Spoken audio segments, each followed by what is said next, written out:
அமமுக துணை பொதுச் செயலாளர் திமுகவில் இணைந்திருக்கிறார். அமமுகவுடைய துணை பொதுச் செயலாளரான மாணிக்க ராஜா அவர்கள் தற்பொழுது அமமுகவில் இருந்து விலகி திமுகவில் இணைந்துள்ளார். அவருடன் 3 அமமுக மாவட்ட செயலாளர்களும் இணைந்திருக்கின்றனர். தமிழகத்தில் சிறப்பான ஆட்சியை கொடுத்து கொண்டிருக்கின்ற, ஜனநாயகத்திலே கடமையாற்றி கொண்டிருக்கின்ற, நல்லாட்சி கொடுத்திருக்கின்ற, மதிப்பிற்கும் மரியாதைக்கும் உரிய கழக தலைவர், மதிப்பிற்கும் மரியாதைக்குரிய பாசத்துக்குரிய முதலமைச்சர்கள் முன்னிலையிலே நானும் எங்கள் மாவட்ட செயலாளர்களும் ஜனநாயக கடமை ஆற்றுவதற்கு அவரோடு இணைந்திருக்கிறோம்.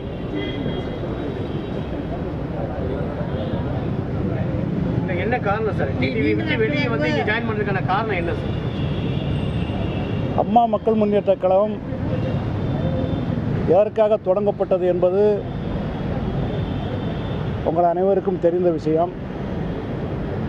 எங்களது தலைமை மறுபடியும் 8 ஆண்டு காலங்கள் கஷ்டப்பட்டு வளர்த்த அம்மா மக்கள் முன்னேற்ற கழகத்தை மறுபடியும் பழைய நிலைக்கு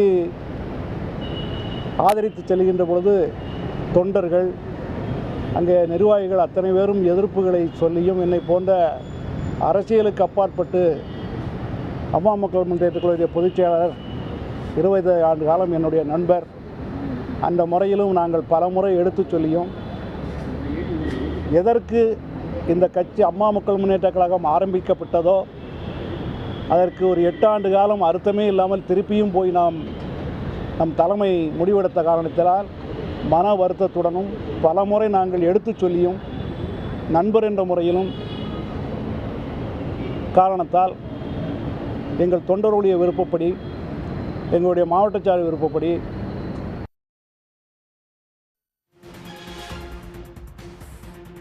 அமமுக துணை பொதுச் செயலாளர் மாணிக்க ராஜா தற்பொழுது திமுகவில் இணைந்துள்ளார். அவருடன் 3 அமமுக மாவட்ட செயலாளர்கள் தற்பொழுது திமுகவில் இணைந்திருக்கிறார்கள். அதன் பிறகு அவர் செய்தியாளர் சந்திப்பின் பொழுது பேசுகையில் முதலமைச்சர் மு.க.ஸ்டாலின் சிறப்பான ஆட்சியை நடத்தி வருவதாக அவர் தெரிவித்திருந்தார். அமமுக துணை பொதுச் செயலாளர் தற்பொழுது திமுகவில் இணைந்துள்ளார். தென்காசி வடக்கு மாவட்ட அமமுக செயலாளர் ராமச்சந்திரமூர்த்தியும் தற்பொழுது திமுகவில் இணைந்துள்ளார். நல்லாட்சி கொடுக்கின்ற, மதிப்பிற்கும் மரியாதைக்கும் உரிய நமது முதலமைச்சர் முன்னிலையிலே நாங்கள் சேர்ந்து கழகத்தில் பணியாற்ற வேண்டும் என்று இணைந்திருக்கின்றோம். மாவட்டத்தில் யார் யார் வந்திருக்காங்க? 3 மாவட்டச்சார் வந்திருக்காங்க. கோடியேறுவில் நிறைய நிர்வாகிகள் வருவாங்க. டெல்லியிலேருந்து டிடிவிக்கு ஒரு அழுத்தம் கொடுக்கப்பட்டது கூட்டணிக்குன்னு சொல்லி, அப்படியெல்லாம் எங்களுக்கு தெரியல. அது அழுத்தம் இருக்கா இல்லையான்னு எங்களுக்கு தெரியாதுல்ல. இல்லை, திடீர்னு துரோகியோட சேர மாட்டேன்லாம் சொல்லி பேசிட்டு இருந்தவருடைய மாற்றம், அதுக்கான காரணம் என்ன? அது பெரிய ஆட்களுக்கு தான் தெரியும். நம்மளுக்கு அதெல்லாம் எங்கிட்ட சொல்லியிருந்தா தான் நாங்களும் கன்வின்ஸ் ஆகுமே. எங்களுக்கு தெரியாம தானே. கோவில்பட்டியில் 4 மாசத்துல இந்த மனமாற்றத்துக்கான காரணம் என்ன? என்டிஏலேருந்து வெளியே வந்துட்டு 4 மாசத்துல மறுபடியும் வந்து என்டிஏ கூட்டணிக்கு போறேன் அப்படிங்கிறதுக்கான அது என்ன அழுத்தங்கள் இருக்குது என்னங்கிறத எங்கிட்ட ஓப்பனாக சொல்லவும் இல்லை.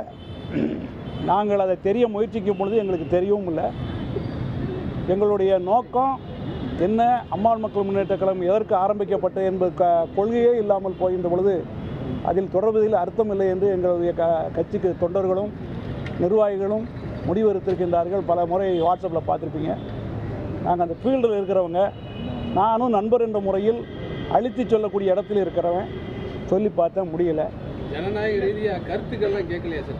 கூட்டணியில் போய் சேரும் மாவட்ட கூட்டம் எல்லாம் வச்சுருந்தாரு, பொதுக்குழுலாம் கூட்டினார், அதில் கருத்துக்கள் கேட்கலையா? நீங்கள் உங்கள் கருத்துக்களை சொல்லலையா? கருத்துக்கள் சில பேர் சொன்னாங்க. நான் தான் தனியாக பூரா கருத்தையும் சொல்லிட்டேன். உட்காந்து ராத்திரி சாப்பிட்டு உட்காந்து நாங்கள் பேசுகிற வரைக்கும் நாங்கள் பேசிக்கிட்டு தான் இருந்தோம். இது நமக்கு ஆபத்தில் வந்து முடியும்னு சொன்னோம். கோவில்பட்டியில் நீங்கள் பங்காளி சண்டை அப்படி ரொம்ப எளிமையாக சொன்னார். வெறும் பங்காளி சண்டை தான், மீண்டும் போகிறேன், ஜெயலலிதா ஆட்சியை கொண்டு வரதுக்காண்டி நான் அதிமுக கூட்டணியில் இணைகிறேங்கிறாரு. யாரு? திரு டிடிவி. முதல்ல என்ன சொன்னார்? அதிமுக மீட்கத்தான் அமமுக உருவாக்குனேன் அப்படின்னு. பிறகு அதான பாயிண்ட். எங்கள் பாயிண்ட்டு வெறும் பங்காளி சண்டை ரொம்ப மேலோட்டமாக சொல்கிறேன். ஒரு பங்காளியாகவே இருந்துட்டு போட்டோம். அவரை நம்பி போனவங்க எல்லாரும் ஏமாற்றியதா நினைக்கிறீங்களா? அதாவது டிடிவி தினகரனை நம்பி நீங்க போயிருந்தீங்க, நீங்க எல்லாரும் அவரை நம்பி போயிட்டு உங்களை ஏமாற்றப்பட்டதான் நினைக்கிறீங்க? கோவில்பட்டியில 4 மாசத்துல இந்த மனமாற்றத்துக்கான காரணம் என்ன? என்டிஏல இருந்து வெளியே வந்துட்டு 4 மாசத்துல மறுபடியும் வந்து என்டிஏ கூட்டணிக்கு போறேன் அப்படிங்கிறதுக்கான அது என்ன அழுத்தங்கள் இருக்குது என்னங்கிறத எங்கிட்ட ஓப்பனாக சொல்லவும் இல்லை. நாங்கள் அதை தெரிய முயற்சிக்கும் பொழுது எங்களுக்கு தெரியவும் இல்லை.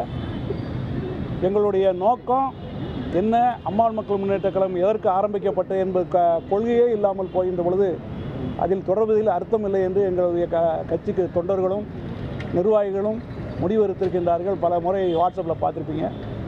நாங்கள் அந்த ஃபீல்டில் இருக்கிறவங்க, நானும் நண்பர் என்ற முறையில் அழுத்தி சொல்லக்கூடிய இடத்துல இருக்கிறவன், சொல்லி பார்த்தா முடியலை. ஜனநாயக ரீதியாக கருத்துக்கள்லாம் கேட்கலையா சார் டிடிவி? கூட்டணியில் போய் சேருவோமா, மாவட்ட செயலர் கூட்டம் அதெல்லாம் வச்சுருந்தாரு, பொதுக்குழுலாம் கூட்டினார், அதில் கருத்துக்கள் கேட்கலையா? நீங்கள் உங்கள் கருத்துக்களை சொல்லலையா? கருத்துக்கள் சில பேர் சொன்னாங்க. நான் தான் தனியாக பூரா கருத்துன்னு சொல்லிட்டேன். உட்கார்ந்து ராத்திரி சாப்பிட்டு உட்காந்து நாங்கள் பேசுகிற வரைக்கும் நாங்கள் பேசிக்கிட்டு தான் இருந்தோம். இது நமக்கு ஆபத்தில் வந்து முடியும்னு சொன்னோம். கோவில்பட்டியில் நீங்கள் பங்காளி சண்டை அப்படி ரொம்ப எளிமையா சொல்றேன். வெறும் பங்காளி சண்டை தான், மீண்டும் போறேன், ஜெயலலிதா ஆட்சியை கொண்டு வரதுக்காண்டி நான் அதிமுக கூட்டணியில் இணைகிறேங்கிறாரு யாரு? திரு டிடிவி. முதல்ல என்ன சொன்னார்? அதிமுக மீட்கத்தான் அமமுக உருவாக்கல அப்படின்னு. பிறகு அதான பாயிண்ட். எங்கள் பாயிண்ட்டு வெறும் பங்காளி சண்டை ரொம்ப மேலோட்டமா சொல்றேன். ஒரு பங்காளியாகவே இருந்துட்டு போட்டோம். அவரை நம்பி போனவங்களை எல்லாரும் ஏமாற்றியதான் நினைக்கிறீங்களா? அதாவது டிடிவி தினகரனை நம்பி நீங்க போயிருந்தீங்க, நீங்க எல்லாரும் அவரை நம்பி போயிட்டு உங்களை ஏமாற்றப்பட்டதான் நினைக்கிறீங்க?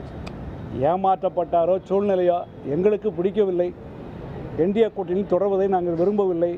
தொண்டர்களும் எங்களுடைய நிர்வாகிகளும் அவர்களோடு சேர்ந்து பயணக்கூடிய எங்களுக்கு தெரியும் ஃபீல்டு. ஆகவே பல முறை சொல்லி கேட்கவில்லை. எங்களுடைய மதிப்பிற்கு மரியாதை முதலமைச்சர் அவர்கள் ஜனநாயக முறையை நடத்தி நல்லாட்சி கொடுத்துக்கின்ற தாய் கழகம் தானே எங்களுக்கு. தளபதி அவர்கள் தலைமையேற்று தேர்ந்தெடுப்போம். சட்டமன்ற தேர்தலில் அமமுகவும் அதிமுகவும் இணைந்து பணியாற்றுறதுக்கான வாய்ப்பு இருக்கு? நிச்சயமாக கிடையாது. எந்த வகையில்? அமமுகவை இவங்க வச்சிருவாங்க, அவங்கள அவங்க வச்சிருவாங்க. உங்களை பின்தொடர்ந்து மற்றவர்கள் வர்றதுக்கு வாய்ப்பு இருக்கா? இருக்கலாம். பேசிட்டு இருக்காங்களா உங்களுக்கு? அதெல்லாம் பேச்சுவார்த்தை நடக்கும். வர்றதே நம்ம அரசியல்வாதிகள் வந்த பிறகு தானே சொல்ல முடியும். இல்லை, கோவில்பட்டியில் நீங்கள் ஏதாவது போட்டியிடுறதுக்கான கோரிக்கை ஏதாவது வச்சுருக்கீங்க? இல்லை இல்லை இல்லை, அதெல்லாம் ஒன்றும் வைக்கல. நீங்கள் ஏற்கனவே டிடிவி அங்கே வேட்பாளராக கொண்டு போய் அவரை நிற்க வச்சுருந்தீங்க கடந்த சட்டமன்றத்தில். அவர் நின்னாரு, வேலை செஞ்சோம். நான் கொண்டு போகல. அதெல்லாம் நீங்கள் பெரிய ஆள்கிட்ட கேளுங்க. இன்னைக்கு இது போதும். நன்றி, வணக்கம். உடனுக்குடன் செய்திகளை தெரிந்து கொள்ள சன் நியூஸ் பெல் ஐகானை கிளிக் பண்ணுங்க.